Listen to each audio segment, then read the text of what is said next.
হযরতে আলী বলেন, ভিখারি রে, তোমাকে অর্ধেক ফল দিলাম, তুমি আরো অর্ধেক চাও, তোমার কি দিলে একটু রহম নাই?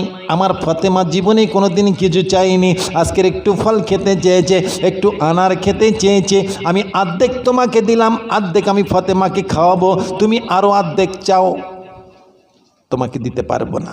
বলে, আলী আমাকে দিতে হবে না, তুমি যদি আল্লাহর রাস্তে আমাকে দাও তো আমি নেব।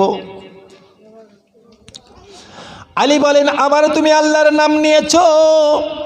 ও ভিখারি, তুমি জানো না, জানো না, জানো না, ও ভিখারি তুমি জানো না আমি আল্লাহকে কত ভালোবাসি, আমি ফাতেমাকে ভালোবাসি, আমি হাসান হোসাইনকে ভালোবাসি, আমি নবীনন্দিনী ফাতেমাকে ভালোবাসি, কিন্তু তুমি জানো না আমার আল্লাহকে আমি কত ভালোবাসি। সুরাইয়া বোন আমার টাকা দিল 10, আর দুনিয়াতে খাইয়ে দিও জান্নাতে আখের রস, বল আল্লাহুম্মা আমিন। এইবারে হযরত আলী বলেন, আমি তোমাকে আর দিতে পারবো না, এটা আমার ফাতেমাকে আমি খাওয়াবো। ভিখারি বলছে, আমাকে দিতে হবে না, তুমি যদি আল্লাহর রাস্তে আমাকে দাও তো আমি নেব।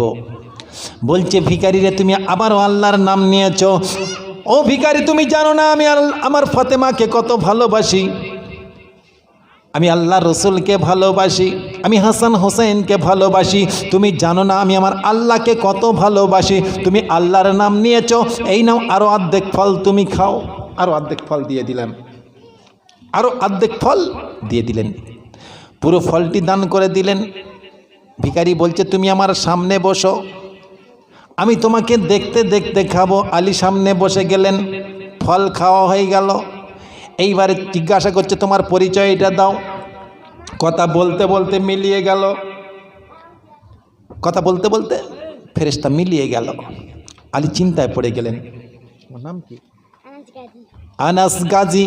আল্লাহ তার প্রতি হয়ে যাও তুমি রাজি, কাল কিয়ামতের ময়দানে হয়ে যাও কাজী। দিল 50 টাকা, তার ইমান করে দিও পাকা, পকেট কোনোদিন করো না ফাঁকা, বলো আল্লাহুম্মা আমিন।